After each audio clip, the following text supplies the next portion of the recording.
kajiaby ambony tany sambaniki fitadiavagna zora saro ndrô mampandraikindraiky vola mazaka maniraka olo jiaby mikofoko mba te hoanina no avy mamiratra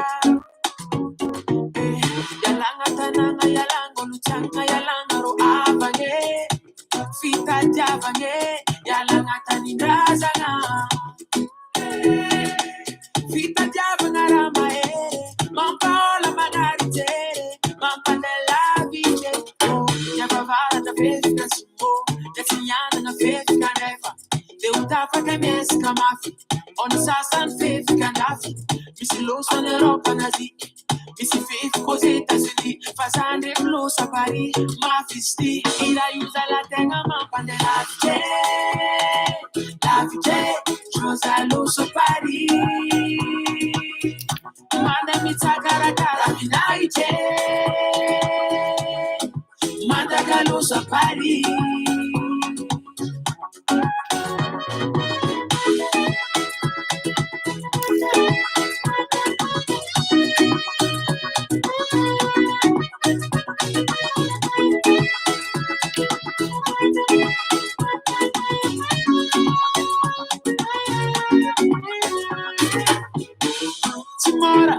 Timora, via satenge.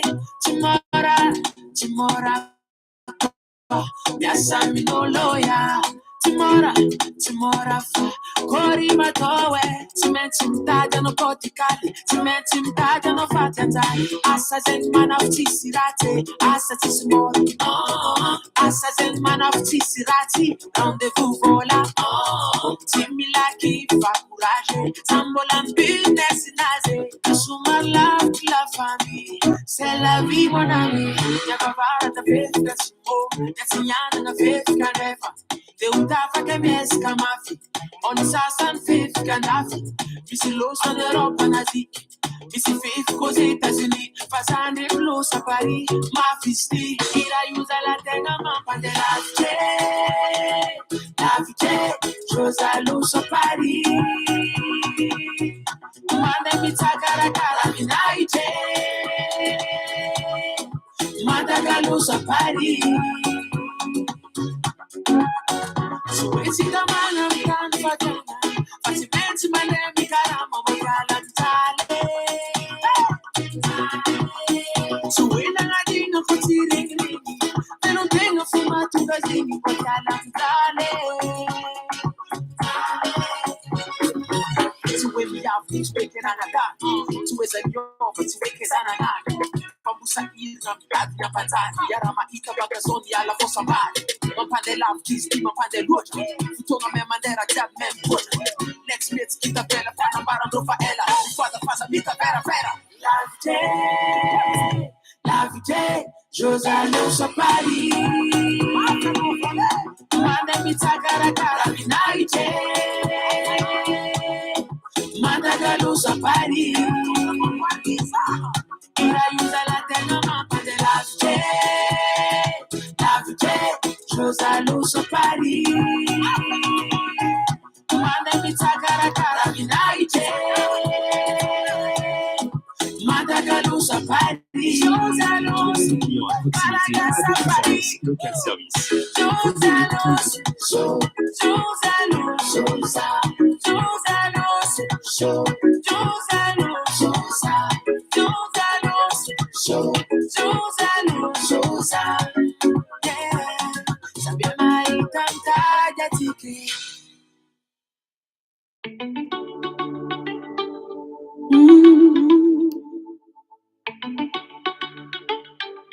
Yeah.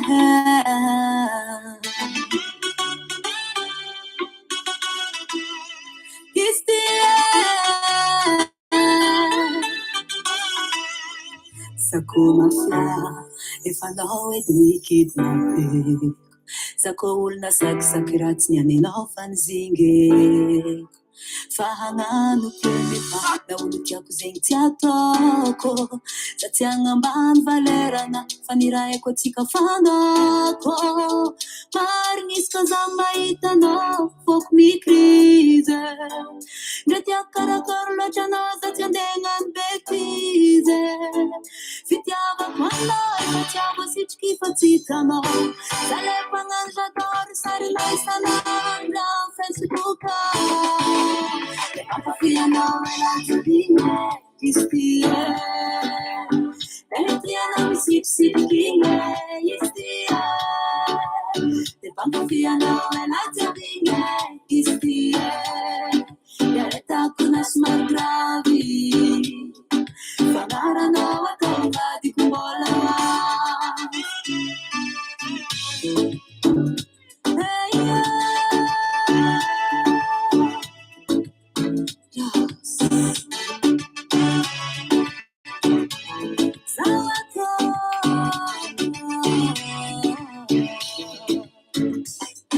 Maitano mandalo varo foccare in kutizano. Fidevo kudizita noing atu zalavano. Anzano zawing titano. Faulu affa anfuma seceno. C'è cosa batte che cracche zawano. Les gens je t'aime ta quinga nenina. C'è cosa fami nulla noi. Si se le casa mula po. Zukumula titre borne. Azadino fazato. Ficava quando e facciamo si schifazitano. Sale panaggiatar, sa noi stanana. Facebook.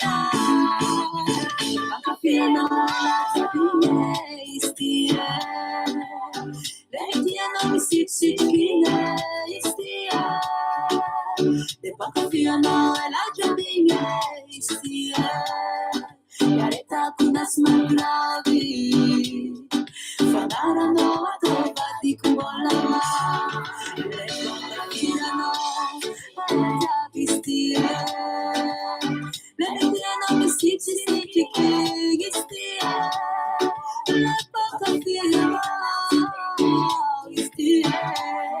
Yareta kuna smagravi. Fanara no a trovati kumbola. Hasatanga, Salam adolio. Palmera cigarette. Coca-Cola vous fait vibrer tout l'été au rythme de la musique. Scannez votre Coca-Cola pour tenter de gagner des expériences musicales à vivre avec vos amis. Jeu concours du 1er juin au 31 août 2022 sur les canettes et les bouteilles de... Oui, salam adolio cigarette. Mombanti APMFT. Injandrun tadi in antena marna sekuri. Salama tuku. Miondrika panajana eo anatrehany voninahitra reo. Androantsika malgré ny fanontaniana apetraka reo dia mba hiova sata kely tsika satria misy zavatra maromaro anabe le andro miseho amin'izao fotoana izao ary tsara ihany ilana fanazavana ka dia iresaka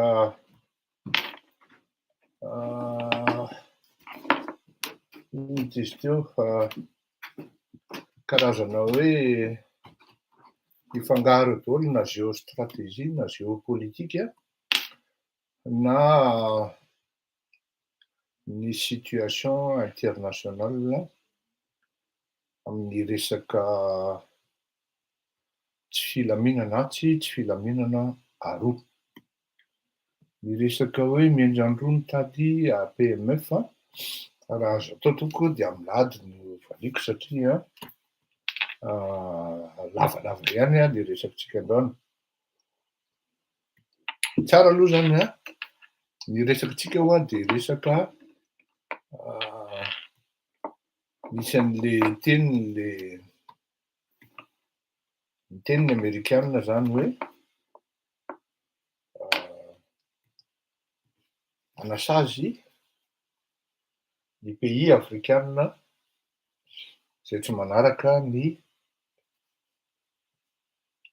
satan'ny diplomatie amerikanina na mireto membre ny OTAN na groupement atlantique ozy tsika filaza azy raha ohatra ka zany hoe ireto miady amin'ny Rosianina zany Ary ny bloc rosiana moa dia mazava ho azy fa ao ny reto membre ny BRICS reto, zay tsy fantatra hoe aiza marina ny tena position-ny Brésil moa anatin'izy fa ny tena matanjaka ao anatin'izy dia ny Rosiana, dia ny Inde, dia Chine ary Afrique du Sud.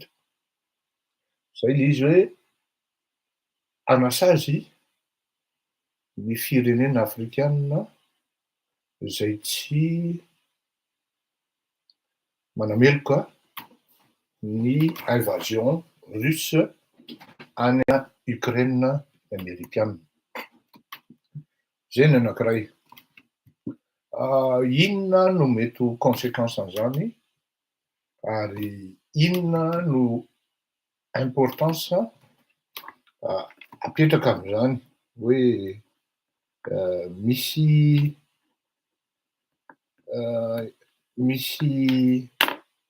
inona no mety ho vokatr'izany raha ohatra hoe ho an'ny afrikana manokana ary raha tsindritsika kokoa hoe tena kaiky kokoa dia ho an'ny Madagasikara, inona mety ho vokatr'izany zavatra zany raha ohatra raisina amin'ny atsipiriany ny zavatra ny andraisana an'izany teny zany hoe anasazy ny firenena afrikana zay tsy manaraka ny fanasaziana ny fanameloana zany inona moa no vitan'ny firenena afrikana ao ankoatran'ny hoe Afrique du Sud na hoe Nigérianga ary ankoatran'izay Marokana koa, Algériana sy ny ohatran'izany angamba ny Egyptiana raha ohatra jerena dia hoe raha tsy manaraka ny raha tsy manameloka zany ny firenena afrikana dia ahita sazy amin'ny amerikana. Io le tenin'ny amerikana io dia tsy midika hoe ny amerikana rery no ao ambadik'izay izy fa mazava ho azy fa ao ambadik'izay tenin'ny amerikana izay ny anglisy izay manana tombontsoa amin'izany aty Afrika ary indrindra fa ny frantsay amin'izao fotoana izao izay manomboka misy firenena afrikana manomboka miataka amin'ny frantsay tahaka ny ohatra hoe Mali izay firenena manana tokony hoe manana sensibilité francophone na francophile raha izay nga ny ilazana azy na hoe zone d'influence francophone na zone d'influence française plutôt ny Mali zany ary manomboka hafahafa be ny ihany ny fandehen-javatra i Burkina Faso sy ny karazan'iny zany manomboka misy fisehoana hafahafa miseho amin'ny resaka géopolitique. Fa en terme pratique inona no tena dikan'izay hoe raha tsy manameloka ny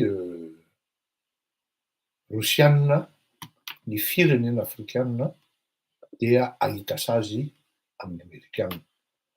Mizara anankiroa lehibe zay zavatra zay amin'ny fomba fisehony aloha sy ny fomba fanatanterahana azy. Ny fomba fisehony hoe fanameloana dia zao tsara ho fantatritsika fa nisy niova eo anatrehan'ny Frantsambe ny firenena mikambana ny fomba fanaovana fampiasaina ny droit de veto.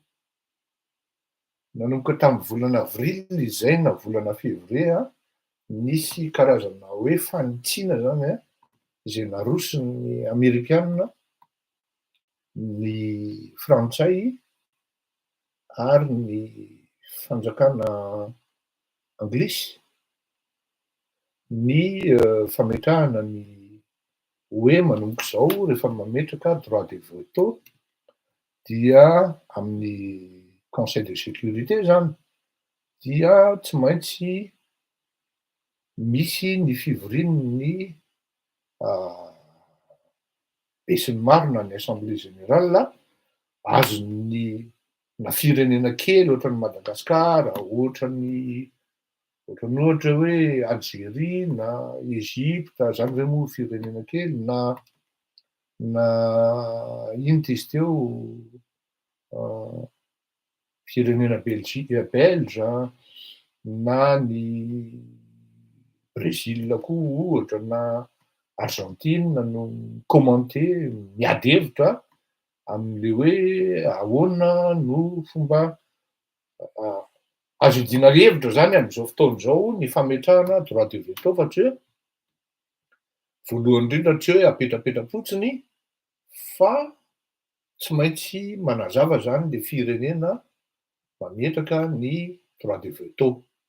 Tokony ho fantatritsika zany fa ao anatin'ny conseil de sécurité de firenena 5 ankoatran'ireo telo teo aloha ireo dia ao ny sinoa sy ny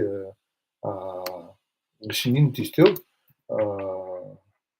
sy ny rosiana ao anatin'izay ka ny tena zava-dehibe ao anatin'izay de mety ho gaga nareo ary ny japonais toa tsy tafidy ao anatin'izany ny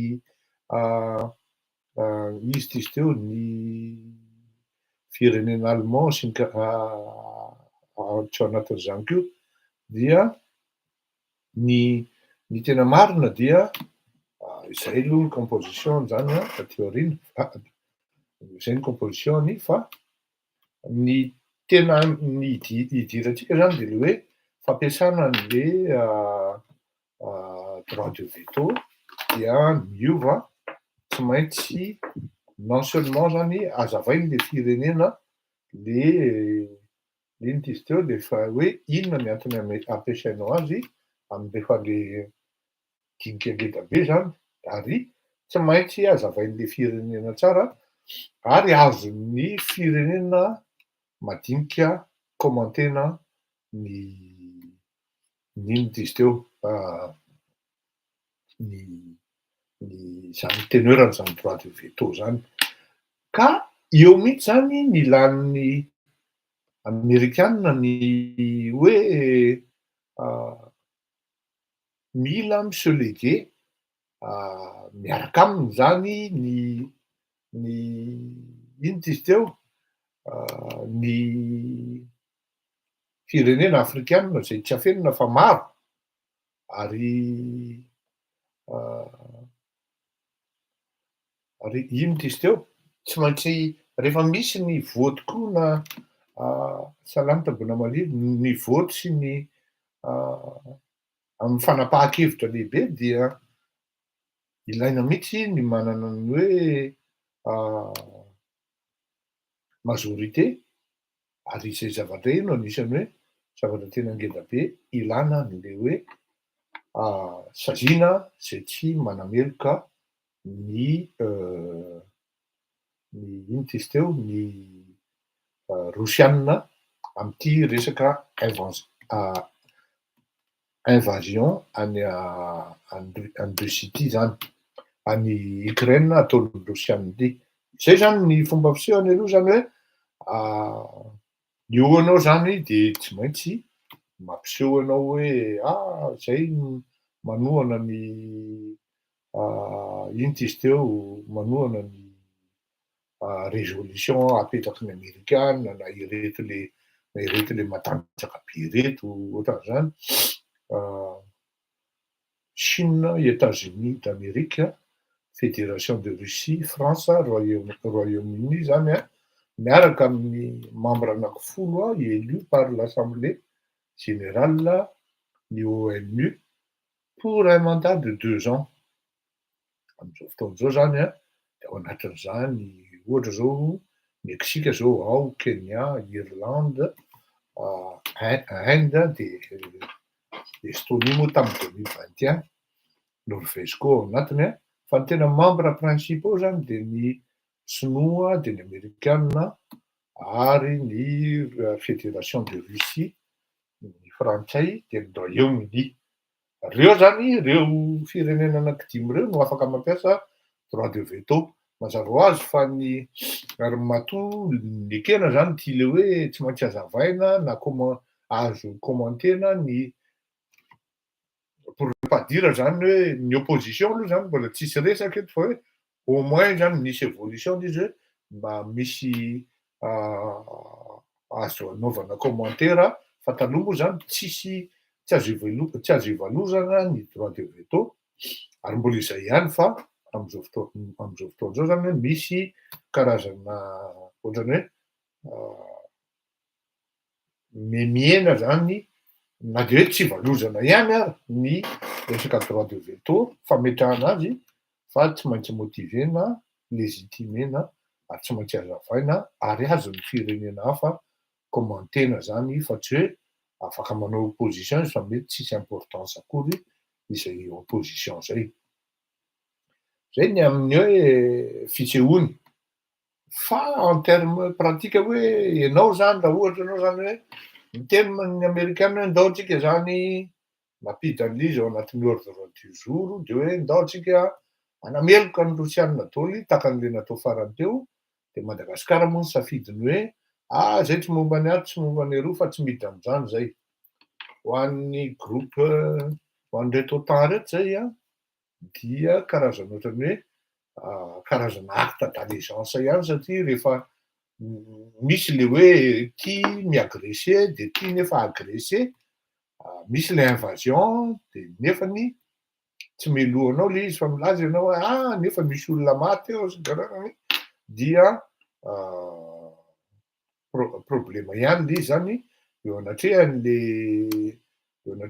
toe-draharaha du moins par rapport amin'ny avian'ny reto membre ny groupement atlantique reto zany na ny OTAN, ny amerikana, ny frantsay ary ny zareo anglisy zany. Zay le izy zany hoe ianao zany raha vao mandahan'ny sitrapon-dralahy dia mianatra avy hatrany ny sazy mety ataony aminao. Inona aby ny forman'izay sazy zay. Maro ny fomba fanasaziana firenena anankiray azo lazaina hoe ao ohatra ny embargo, ao ny hoe provoquena mihitsy ny isian'ny rotaka any amin'le firenena, maromaro zany e. Fa ny kahan'i Madagasikara no raisitsika par expérience no zaraiko amintsika zany hoe inona moa ny efa nanjohan'i Madagasikara avy amin'ny hoe miainako direct manko le izy de azoko zaraina tsara amintsika zany. Amin'ny resaka hoe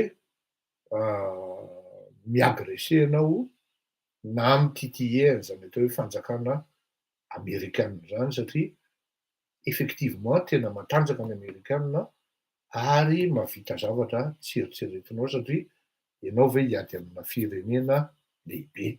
Zany hoe tsy aferina zany fa sahirana mihitsy ny afrikana amin'ity ndray mitoraka ity satria entre l'enclume et le marteau.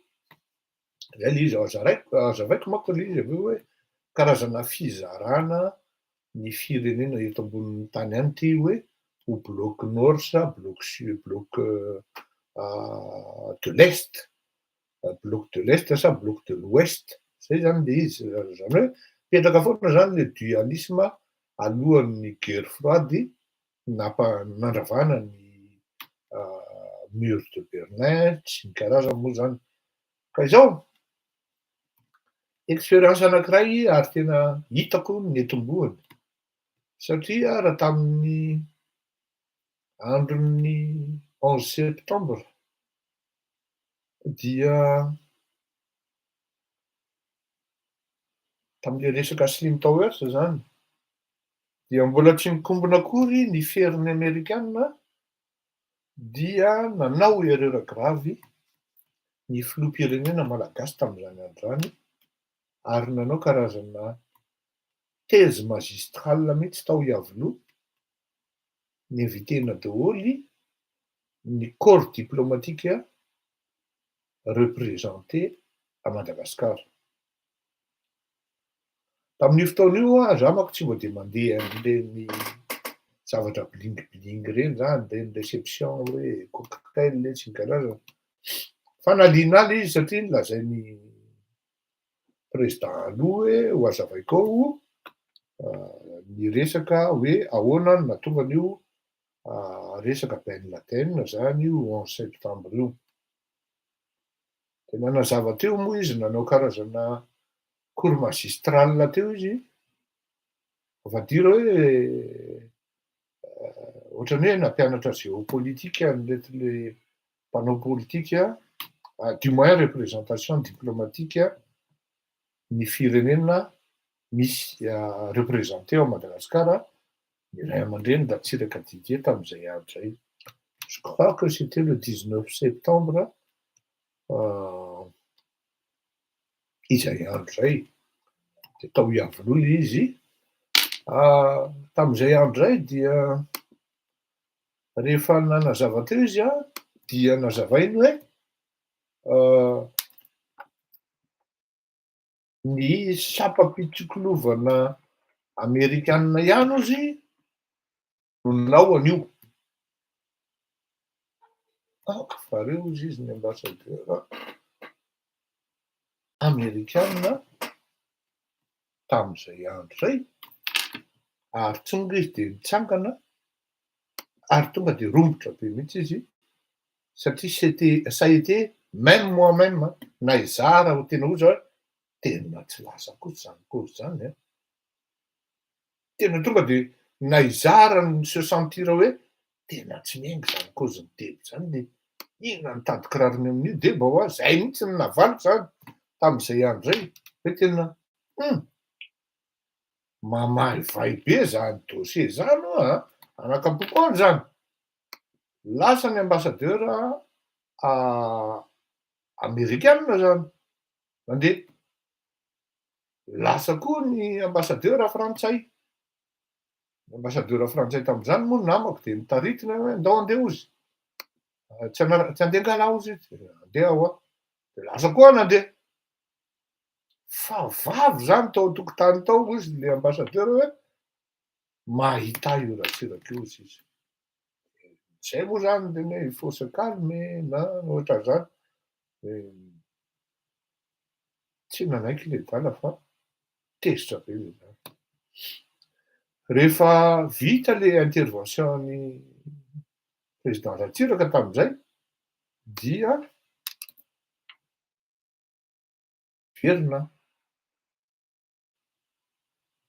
miverina de nazavaiko taminy hoe tena tsy nety hoa iny président fa grave be ny conséquence ny kabanina iny. Je me devais de le faire ozy izy mantsaina tamin'izay. Grave be ny conséquence an'iny président tena nahirana iny . Teo zany nanomboka nafantarako hoe mamay ary ataon'ny Amerikanina mahita ny Jacob ity Ratsiraka Didier ity.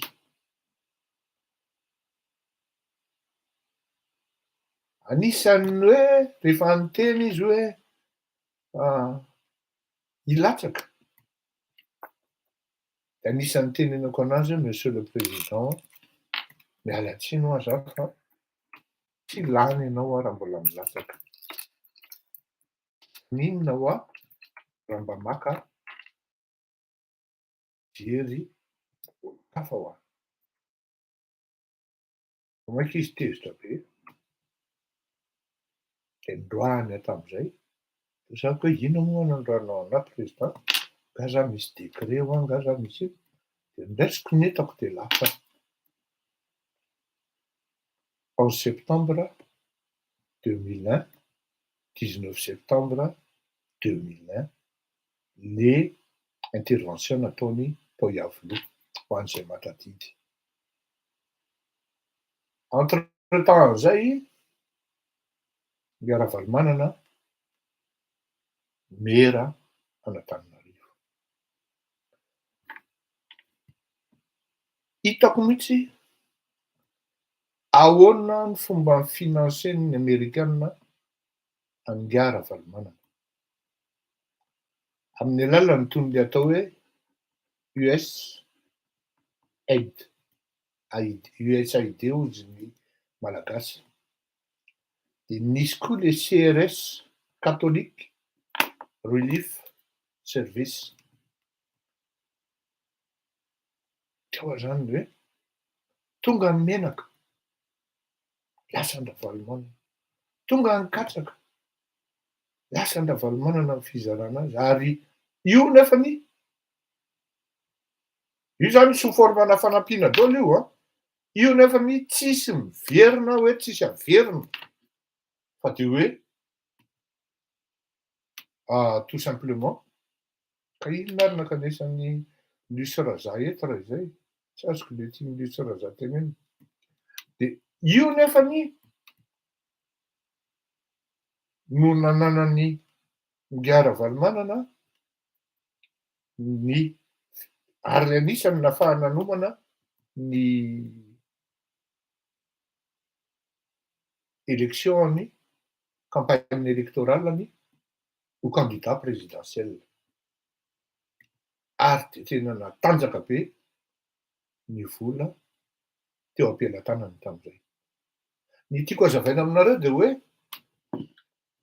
ny Amerikanina zany rehefa hoe potehany ianao dia tsy mila hoe manafika anao izy,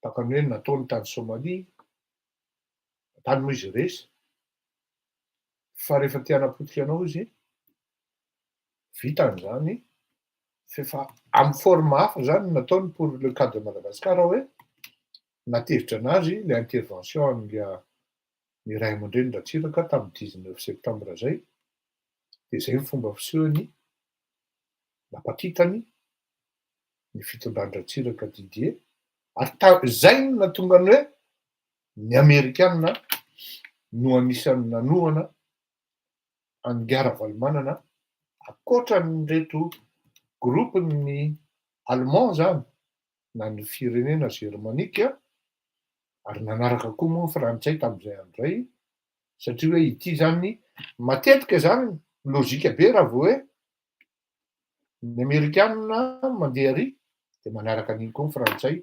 automatiquement. Zay ny zavatra nitranga ho an'ny Madagasikara. Raha ataotsika hoe par rapport amin'ny contexte tam'izao fotoan'izao zany de hoe sahirana zany Madagasikara hanaraka ny bloc BRICS sa ny bloc miaraka amin'reto Frantsay, Amerikanina, Anglisy, Allemand na ireto firenena ao anatin'ny groupe atlantique zany na ny OTAN. Eo zany ny tena manahirana satria ninona lazaina dia efa nanandrana an'izany atao hoe zone d'influence russe na soviétique i Madagasikara fa nanao retour marche arrière presque 300 km/h, 300 km/h andriamatoa Ratsiraka Didier tam'izany andro de niditra tamin'ny libéralisme, niala tanteraka tamin'ny Aligné fa nanjary voatery niaraka tamin'ny Amerikanina na ny Frantsay, niezaka mafy niaraka tamin'ny Frantsay ny rattrapeny le tara fa iny moa zany tamin'iny 2010 iny, 2001 iny niafaran'ny tantara hoe ohatr'izay fa tsy tokony tsy mety tsony ny fiarahana de nataony zay nanapotika azy de nipotika iny izy moa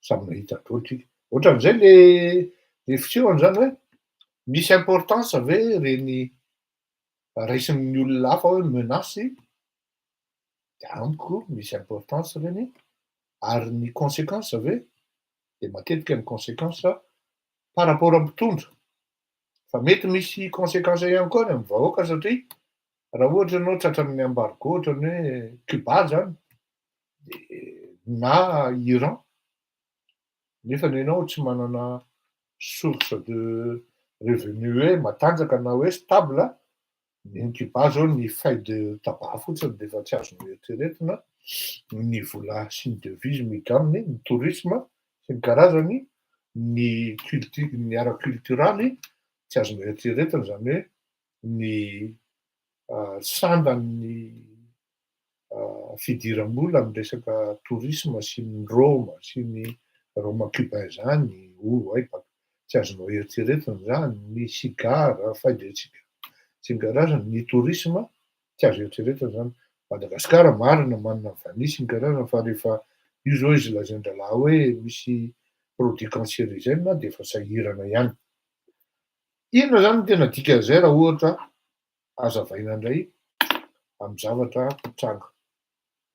Misy ny fizarana an'izao tontolo izao, ataoko hoe terre-à-terre mihitsy izy mba tsy hidirana amin'ny teknika précis zany takanana fanazavana azy hoe any am-pianarana na eny amin'ny ainy aman-dreny zany satria misy olona koa nefany mihaino eto ka mba tsy hampamamy olona de aleo atao terre-à-terre fa tsy teny hoe hialta anona zao sy ny karazany fa nisy ny fizarana zao tontolo zao tam'izany andro hoe ty an'ny frantsay, ty an'ny anglisy, ty an'izao, ty an'izao. Reny zany vita tany ambony latabatra reny. Ity indray mitoraka ity miseho amin'ny fomba hafa, amin'ny forme hafa lay izy ary agressifa kokoa ary misy contrainte kokoa zany hoe tena na ianao manaraka na ianao vitany aminao. Zany hoe lasa ohatrany hoe voatery tsy maintsy misafidy zany le firenena tratran'le pression hoe na nareo miaraka amin'ny Rosiana de arovan'ny Rosiana, na nareo miaraka amin'ny BRICS zany na ny Rosiana, tsy aveny na manaraka ny teninay atao groupe atlantique na ny OTAN zany. De inona moa ny dikan'izany fa tsy fizarana an'izao tontolo izao ho anankiroa. Zay le fandehan'ilay zany, lasa na hainao mifidy ato na hainao mifidy ato.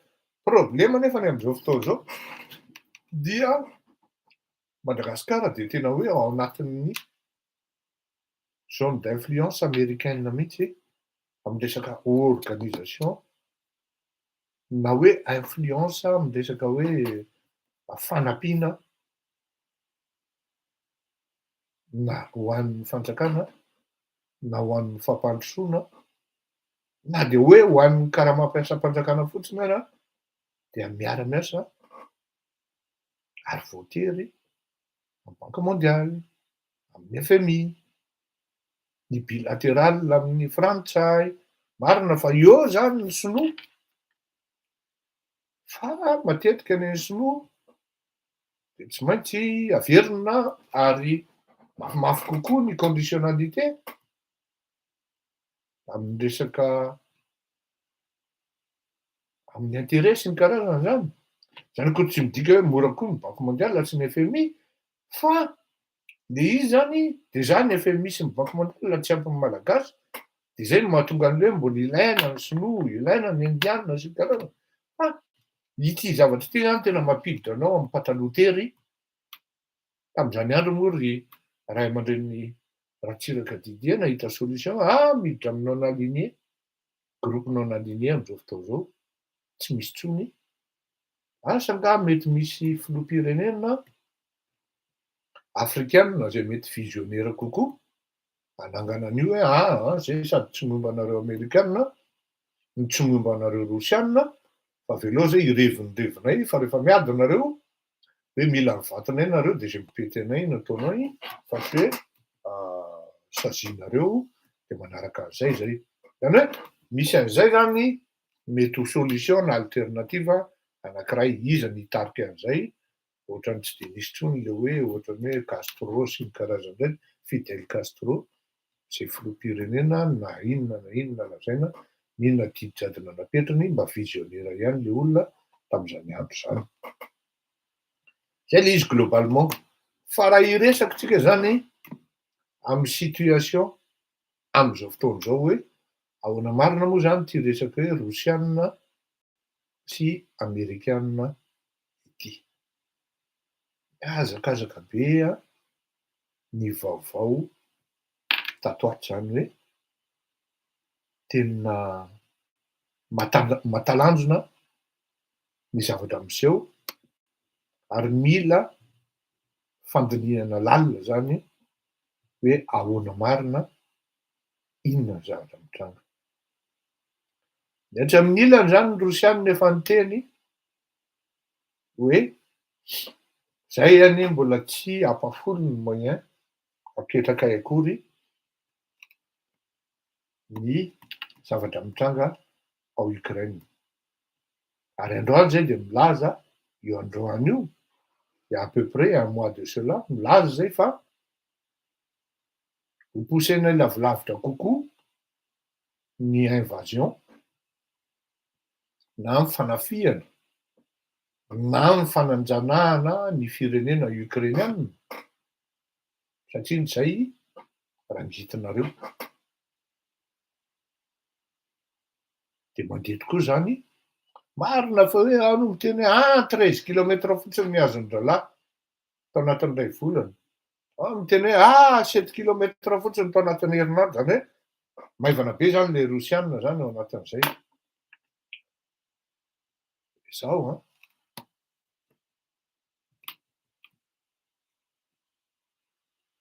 betsaka zany ny teny hoe fetsy be le Amerikanina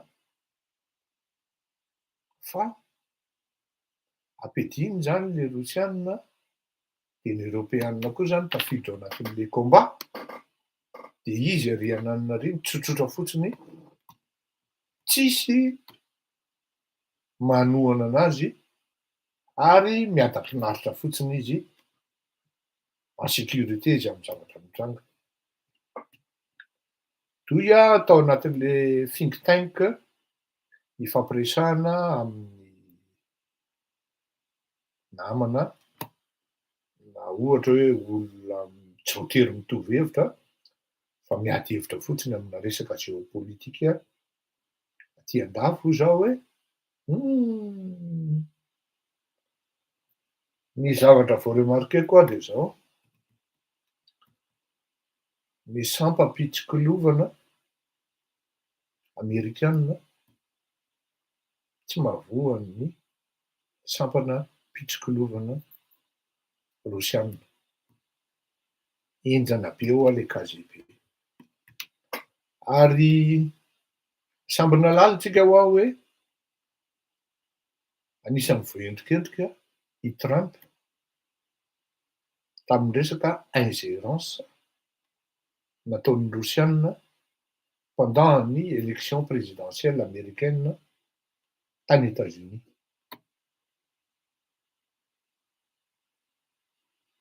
Misy zay ho effectivement zalahy misy zay. Zaho tadio tsara ho rehefa vita ny deuxième guerre mondiale de zao nikabeazan'le intellectuel jiosy dia nisambory ny Rosianina daholo ary nalainy ny dimy tany aminy ary ireo ny exploitena, ny cerveau am'ireo ny exploitena. Raha hiteny aminareo azo hoe misy anie ny jiosy russe de mety vitsivitsy ny mahalala an'izany ary tena misy ary maro. Ohatra zao reny Abramovitch reny zao, tompon'ny Chelsea, jiosy reny, russe d'origine juive reny, maromaro zany dralahy, ary reo nefany crâne daholo reo. Ary tadio fa ny Mossad no anisan'ny sampam-pitsikilovana matanjaka indrindra raha eto ambonin'ny tany. Raha amiko zany dia ny faharoa ny KGB dia misy sampana maromaro ao anatiny ao, anisany matanjaka ihany koa. Satria zao raha ny documentation na recherche mba kely mba nataoko zany de ny zavatra tena tsapako, misy boky zay any tsara mba mamaky an'ireny resaka stratégie d'espionnage reny amin'ny resaka matière d'espionnage zany amina géostratégie, système d'infiltration sy ny karazany, de mafy be ny Rosianina. Satria Ny rosianina zany, ny sapam-pitsikolovana rosianina dia nalaino namana, ils ont pris le temps comme partenaire. Les Américains, ils ont pris la technologie comme partenaire. Zavatra roa samihafa zay, hein? Le temps et la technologie. Raha resaka teknôlôjia ianao tsy maharaka ny Amerikanina ianao. Fa ny rosianina zany dia ils ont pris le temps comme ami. Zany hoe nisy namana tamin'ny taloha zany rehefa manao an'ity karaté na aikido ty de ozy le akamasinoa zay, différence entre antsika ny hoe zaho ozy izy zahay ozy izy ao anaty kibonareo, anaty vavononareo e. Tsy afaka manadino anay sinoa nareo ozy izy. De fa ahoana ry ty? Kenanga mahavita tsy mihinana misao ozy izy. Elanga mahavita tsy mihinana tsiasio. Elanga mahavita tsy mihinana vantaminina ozy.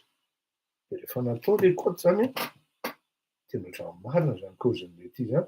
Satria vao tonga ny Tamatave ianao de vantamine, tsoka, asio kely tsy asio. Afa tsy ny silamo zany, za raha mahita hoe misy naman'zay hoe ohatra hoe Amady ely zao. De fa hoe misy vantanina sampôro mihitsy nen'le ry zany na tsoka sampôro de io zany mantsy da raha ty le sao de mampiomehy.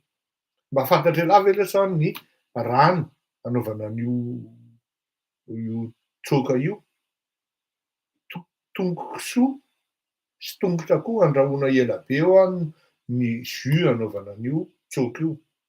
Elako lesy any, efa matoky andreo izy izy. De izay zany le teneniko hoe raha ny sinoa manokana zao de efa ao anaty vavonitsika izy. Au moins tsika farafahakeliny indray mandeha isam-bolana tsy afenina tsy lazaina intsony ny hoe mandeha any amin'ny buffet à volonté aty andafy miaraka amin'ny sinoa ohatra. Fa ny ireto KGB reto zany a dia ny fotoana no nalain'ny namana tsy indray mandeha na indroa no misy hoe tratra tary fahay KGB le Amerikanina mpivady teraka tany États-Unis, fianakaviana Amerikanina mihitsy. Kay rehefa natao rehefa nadedina zany rosianina reto olo reto fefa deuxième génération. Zany hoe efa niprogramena ho espion mihitsy zany le zaza ho teraka, de hoe nandeha tary de mipetraka tany any de jereo ny documentation zay de hitanareo. Zany hoe ry zareo zany hoe tafiditra lalina mihitsy ao anatina société anankiray na hoe firenena anankiray, entre autres zany fombana infiltration ataon'jareo zany, sans compter ny hoe tsy ampoizinao akory izy koa zany hoe ny Amerikanina ho teknôlôjia fa izy koa efa tafiditra miaraka amin'reto sinoa amin'ny resaka teknôlôjia koa izy ao anatin'izay. Zany efa manomboka maharaka izy zany na de hoe mbola dépendant koa raha amin'ny resaka matière première, amin'ny resaka teknôlôjia amin'ny Taïwan ohatra na ny Amerikanina koa raha mila ny Taïwan amin'ny resaka teknôlôjia amin'ireny ino ty élément de guidage amin'ny missile ireny any Taïwan ireny no fabrikeny. Ka izao inona no tiako lazaina amin'izay? Ozy tsika le teoria aloha hoe teny daholo ny rehetrarehetra hoe ampiadian'le Amerikanina fotsiny le Europeanina sy le Rosianina, izy ary mitsotsotra. Hoy zaho atao anatin'le think tank hoe à un moment à un autre hoy tsy maintsy ahita problema goavana ireo Amerikanina ireo satria anisan'ny stratégie anankiray tena fanao raha ohatra hoe mandrava zavatra ny micréer implosion. Zany hoe ny explosion manko avy ao anatiny no mipoaka, fa ny implosion mipoaka ao anatiny, avy ao anatiny mipoaka ivelany zany zay ny explosion, fa ny implosion ao anatiny ihany mipoaka de rava le izy. Io ary fa mitranga ny problema Trump aloha voalohany. Zaho Trump de mieritreritra milatsaka amy 2024 ary tonga de mazava be hoe lôzistika rosiana no manampy any Trump.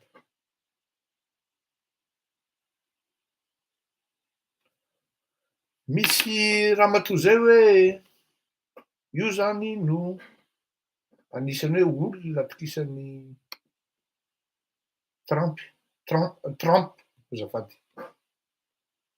Ary tena hoe tena discrète be io raha matoa io. Betsaka ny gaga zany hoe ary manino ty raha matoa ty, tsy mikôzy mihitsy kanefany tena hoe puissante zany le raha matoa. Suzy Wells zay ny anarany.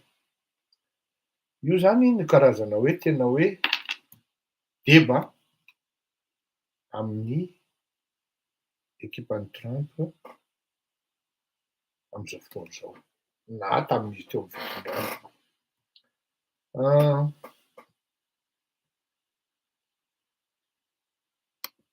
Nanao levée de fonds amy resaka hoe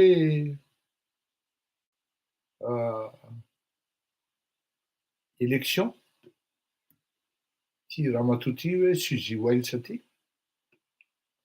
dia navita natratratra any amin'ny 120 millions de dollars. Ary même au sein même i Trump républicain, vice-président Trump aza adino hoe Mike Pence dia fanohatra amin'ny tanteraka am'izao fotoana zao. Fa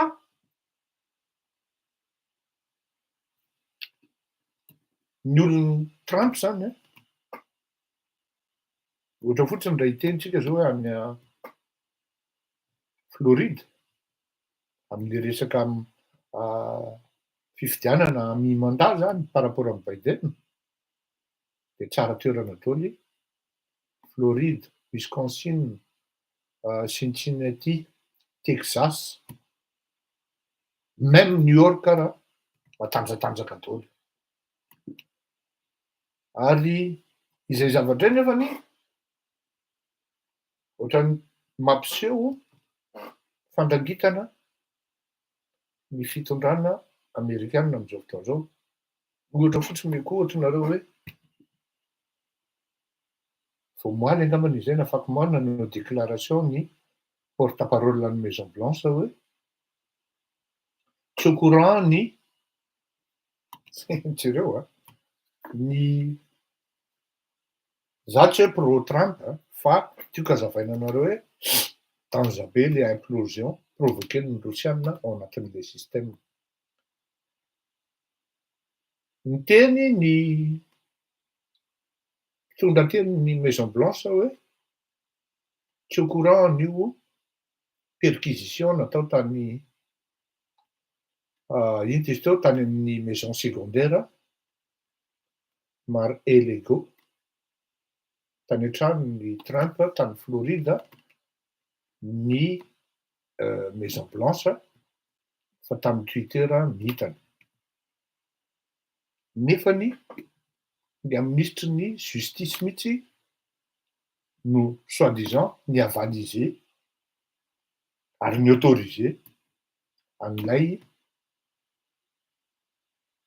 perquisition natao tany an-tranon'ny Trump tany Floride. Ka mampagaga ihany zany. Fa ny tena bazin'izy de hoe mikorotana any États-Unis amin'ny resaka politika am'izao fotoana zao satria danja be le satria ny Trump zany le hoe save America. Fa nanomboka tamin'ny latsinainy le izy mivadika hoe save Trump. Ary ny olona miaraka amin'ny Trump nefany de tonga de vonona mihitsy hiady. Ataovy vérification croisée na transversale tsy haiko zay filazanareo azy, fa ny ankabeazan'ny presse amerikana de mirelaté hoe ny comeback-ny Trump na alohany tamin'ny latsinainy fotsiny ara ny vizitiny tany Wisconsin zao, Cincinnati, tany Floride, tany New York de couronné de succès daholo ary tsara place daholo. Même au sein même nao ny républicain misy miteny mihitsy zany zao am'izao fotoana zao hoe les républicains and Trump. De ny républicain ny Nga Pence zay vice-président ny Trump teo aloha. Fa ny Trump zany tsara petraka tsara raha ohatra nareo tsy matoky ahako am'zany de jereo tsara manaovinareo documentation am'zany afaka vakianareo tsara ny PBS News zany PNH zany no filaza azy, vakio ihany koa ny équivalent ny AFP any États-Unis na ny AP zany de ho hitanareo tsara. Dia tsy ho hitan'izay vao androany tamin'ny 1 tany amin'ny faritra andrefany État de New York amina quartier UP upstate ozy izy ny amerikana ny filaza azy, misy laka malaza zay hoe Chautauqua any amin'io faritra andrefan'io nanao intervention ana conférence tao nga Salman Rushdie de fantatritsika tsara ny tantarany fa tratran'ity le opération hoe fatwa iranianina manko io rangahy io ary izy nanao an'le hoe inona satanika izy teo dia nanapa-kevitry ny Khomeini tamin'izany fotoana zany hoe tamin'ny androny hoe zay mahafaty nga Salman Rushdie dia mahazo 3 millions de dollars. Dia androany rehefa hanao intervention zany tanàna hoe Chautauqua zany de ville UP zany fa na UP ary izy de ville très intellectuelle zany hoe ao amin'io toeran'io no mipetraka ny maro ny intellectuel sy ny misy artiste koa mipetraka ao fa matetika écrivain mipetraka amin'io toeran'io ary filazanjareo azy moa upstate zany zany hoe ville UP zany io toeran'io. Tao nga Salman Rushdie no nisy nikasany hamono fa izy moa tsy maty jusqu'à hatramin'ny karako teto dia tsy maty izy. Zany hoe tsika amin'ny resaka zao zany de tena hoe mikorotana tanteraka fa tsy hoe zany akory hoe midina an-dalambe na ohatra zany, mikorotana tanteraka ny politika any États-Unis. Ary rehefa nanao ny fidinana na nanao ny perquisition tao ny tokantranonga Trump tany Floride ny FBI zany dia eno tsara ty nisy olona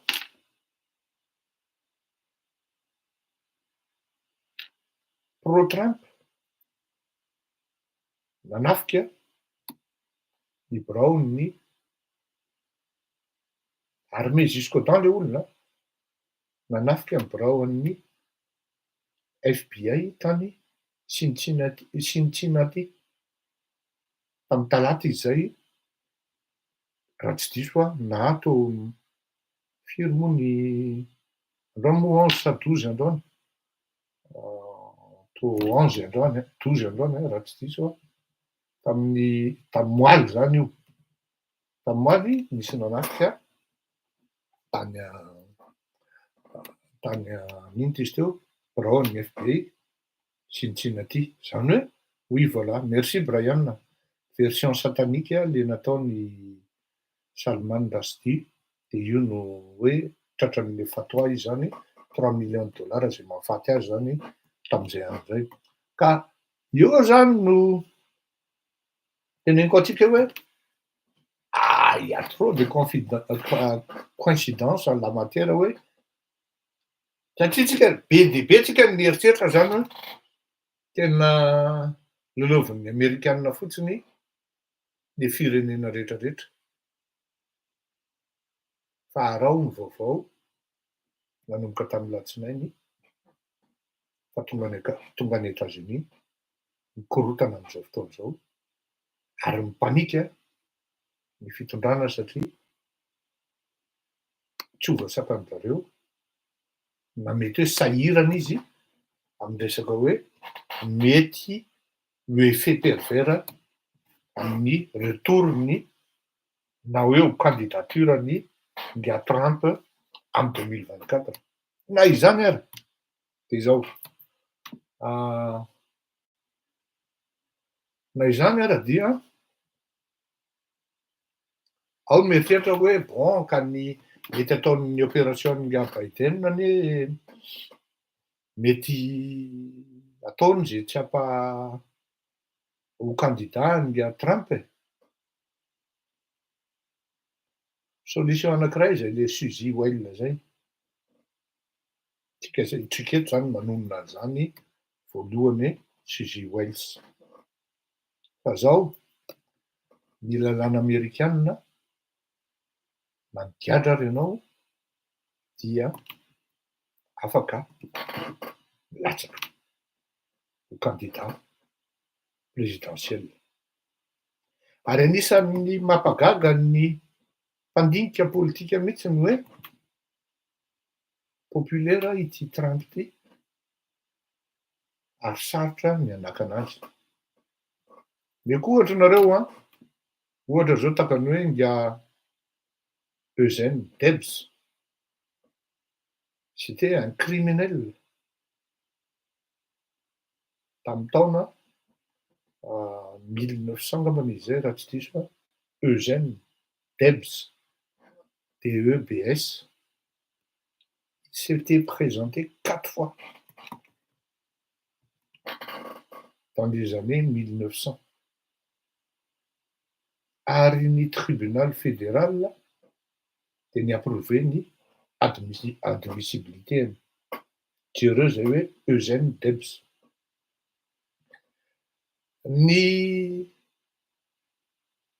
constitution américaine amin'ny article faharoa section voalohany clause fahadimy dia manazava tsara amin'ny resaka qualification pour être candidat à la présidentielle.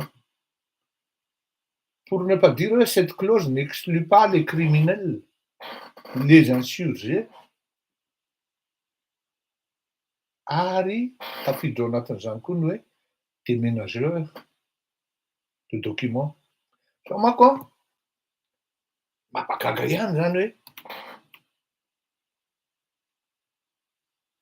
mitondra dossier zany Nga Trump niala tao amin'ny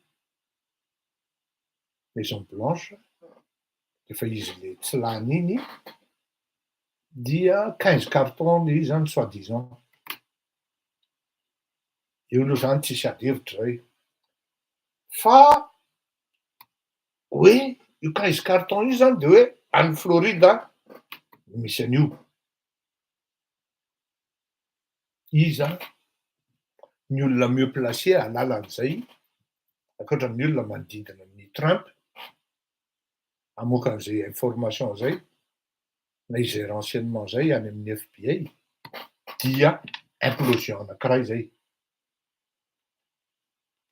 Fa izay zavatra zay nefany, satria zany ohatrany hoe déménageur de document zany nga Trump, zany hoe ohatra manao karazana hoe ny soustraire document officiel stratégique, zay lazaina hoe nucléaire zany le izy amin'ny resaka domaine nucléaire, ana zone sensible, ary effectivement ny Amerikanina tena tsy misangisangy mihitsy amin'ny resaka hoe trahison en matière d'espionnage zany, fa matetika io migadra mandrapahafaty rehefa identifienao sy prouver par rapport am'izay. Eo zany le fandehany eo. Nefany na misy ary zay zavatra hoe takan'izany zao Hillary Clinton tamin'ny 2015 tokony ho disqualifié izy satria condamné izy en vertu amin'ny article 2071 ny enfreint nataony tamin'izay suppression sy dissimulation na document ary destruction na document qui pouvait l'incriminer zany tao anatina amin'ity izy teo document officiel, document gouvernementaux, zany hoe nisy karazana formany espionnage ihany tao fa tsy tratran'olo izy fa elle était quand même condamnée en vertu amin'ny article 2071. Miteny moramora satria tiako azonareo tsara l'izy sady za koa sady mieritreritra lavitra ihany ao anatin'le satria tsy maintsy alinena tsara le fandaharana an'le fanazavana amintsika menakavy satria tsy voatery olona manam-pahaizana daholo mihaino eto fa tsorona arak'izay tokony ho azony betsoriny maro le izy. Zany hoe teo zany le assassinat androany mbola tsisy nidéclaré le izy hoe na amin'ny ino ty filaza azy un mot pour ça ny-revendiqué hoe zay no nanao an'io, ny fatwa avy amin'ny iraniana nanao an'io na ohatran'izao, fa misy koa zany ny resaka problema ny nga izy ty izy teo nga Trump ao anatin'le situation dia dans l'ensemble zany tonga any États-Unis ny problema ary tafiditra ao anatin'ny canal ny Amerikanina am'izao fotoan'izao. Inona daholo ny dikan'izany? Nga Merrick Garland no procureur général zany no anisany nanao sy ny autorisé an'ity perquisition ty. Inona daholo ny dikan'izany?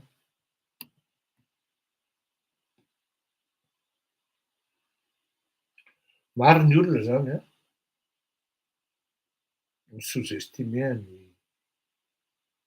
non tsy ny afrikanina, ny zavatra mampagaga ara de hoe ny afrikanina ary ohatrany hoe tena tsy mahasamy-sozy ny Amerikana, ny Rosianina fa ohatrany malala hoe tsy misangisangy reto Rosianina reto nefa na izany anaty zany koa nefany aty Eropa aty zany de misy hoe rehefa mafia Rosianina tena atahorana. Nefa misy an'izay fa mbola sous-estimena ihany le puissance an'le organe d'espionnage américaine, non, rosianina. Ity le olona nanafika tany Chine ty zany de ao anatin'le groupy, misy groupe zay androsany hoe tedavy hoe Proud Boys, zay natao zay tamin'le fanafiana ny Capitole zany de tao anatiny ity ranamany ity le hoe Ricky Schiffer zany, 12 taona izy io.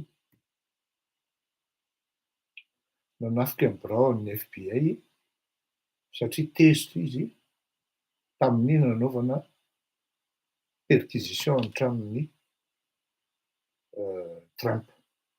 Ary tsy io ranamany io ihany ny tezitra fa misy tonga de nanao manifestation maromaro par rapport amin'io perquisition io. Io zany tsika am'izao fotoana zao mandinika hoe ho lasa lavitra ihany ty rivo-ty raha zao ny fandehany. Tena mety ho lasa lavitra io satria manahirana be mieritreritra an'ilay izy ary tena tsy afenina fa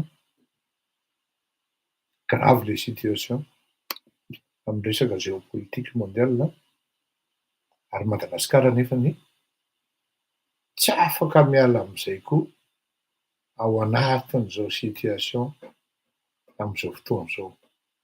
Ka io zany tsika mandinika ny hoe ahoana zany sur afatry any zao nyfanontanianareo hoe ahoana zany momba ny Andry Rajoelina par rapport am'zany zavatra rehetra zany.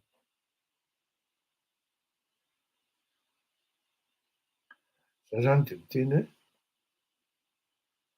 mety ho sahirana any Andriamatoa Andry Rajoelina pour ne pas dire hoe tena ho sahirana mihitsy satria tsy nety tamin'ny Amerikanina sady tsy nety tamin'ny Frantsay iny position niraisin'ny fanjakana malagasy iny zay nandà malgré ny fiangaviana, malgré ny fifanantonana mialoha nataony ino ty izy teo ny Amerikanina, ny Frantsay, ny Allemand, fa ny zavatra tapaka sy nataon'ny malagasy dia hoe soi-disant tsy manohana ny aty sady tsy manohana ny ery kanefa ny amin'ny ho an'ny Amerikanina zay de niraisiny ohatrany hoe mamadika azy, ho an'ny Frantsay koa niraisiny ohatrany hoe mamadika azy indrindrindrindra fa rehefa tonga tany La Réunion Andriamatoa Emmanuel Macron dia tadidiko tsara zay fotoana zay satria hoe tonga tany izy dia nanasa nyreto filoham-pirenena manodidina ny Océan Indiana ary voisin-ny La Réunion, tao anatin'izany ny île Maurice, Seychelles, ny île Comore, Madagasikara, mazava ho azy. Comore tao ny filoham-pirenena comoriana raha tsy diso ary Madagasikara dia ny premier ministre tsy haiko Christian solitena tamin'izany.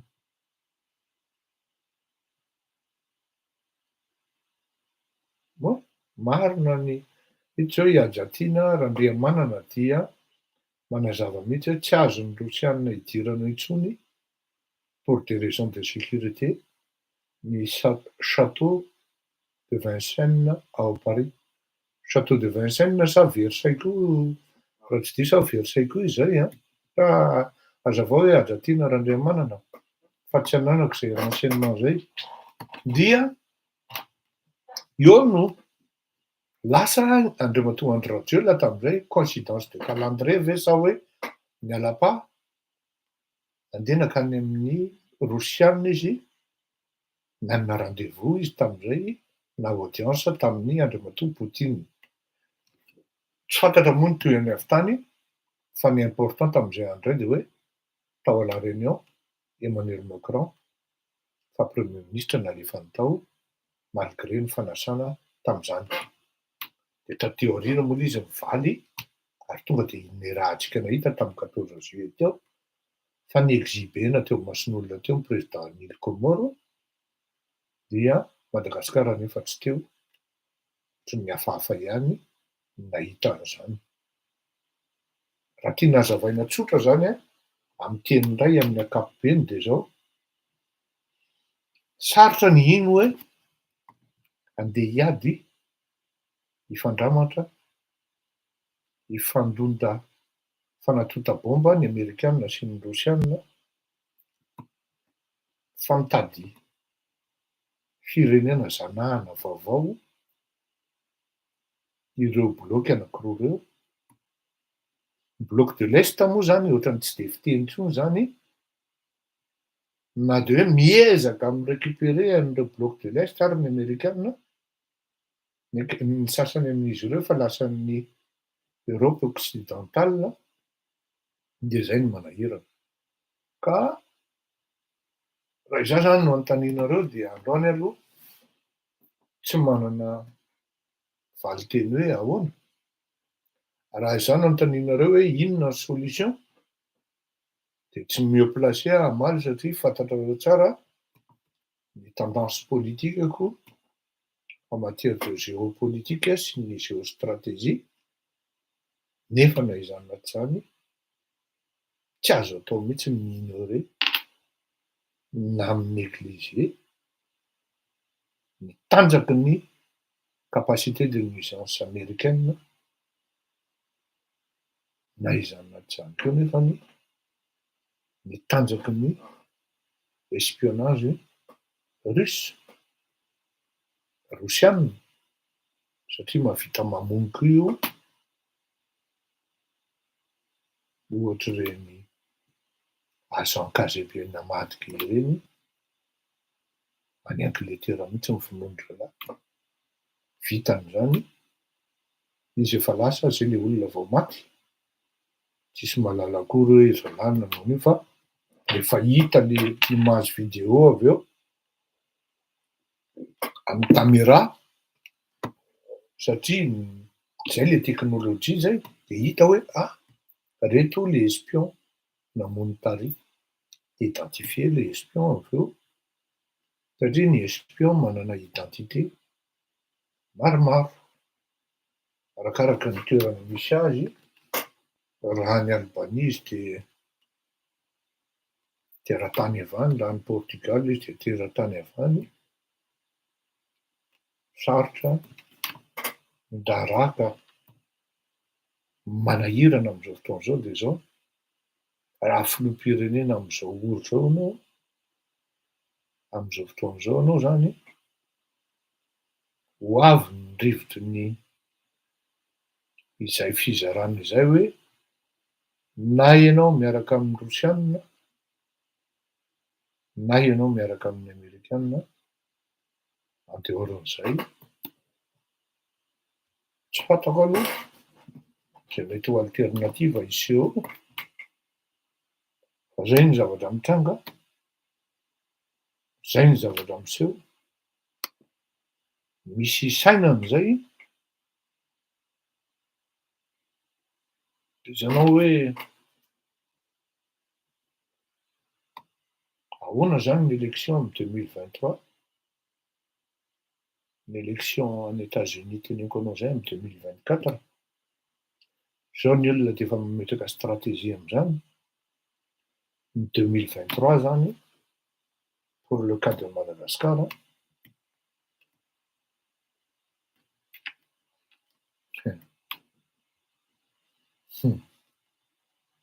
zay ny teniko. Mandra-piaona tompoko, tena mahafinaritra. Samby ho tahian'Andriamanitra isika mianakavy,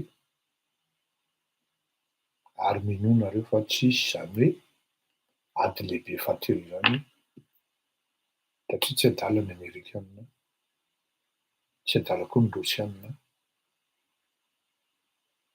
Ao raha, bakeo lay antsano-mamy tsika rotsomamy.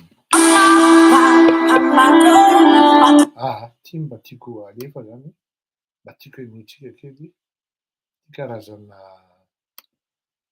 ino ty izy teo, karazana jijy izy ty karazana antsa maimijijy any amin'ny faritra varatra any amin'ny Antakarana any manao an'ity. Tsara mba hajaitsika ihany koa miran'ny firenetsika satria raha ny Ambilobe anao mino an'ity na any amin'ny anaty alapary any zany ny somary ohatran'izao, de tam'izany moa misy any ny Roman'Ambilobe sy ny karazany. Misy an'izany Saïda Mady zany tany. Maromaro ry Ali ohatran'izany. De zany ny renona, tsisy aponga, tsisy minona tam'izany fa de nahafinaritra.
marina tokoa. Verset satanika marina ny teninao maefarinay. Verset satanika ny marimarina kokoa fa tsy le teo. Eny ary fa dia anao mandram-peona veloma mahafinaritra. Atao ny tsy maintsy mahatsiaro ny tanàna tsika Argentina. Eo meko kely ianao ary. Ty anao kely ary.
Raha tenin'Andriamanitra dia milady be fotoanatsika mandram-peona tokoa.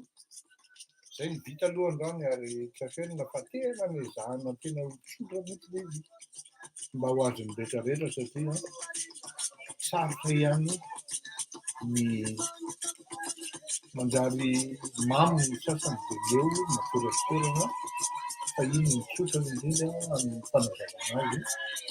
Hoe izay ny zavatra mitranga mandram-peona tokoa fampirina Andriamanitra veloma tokoa.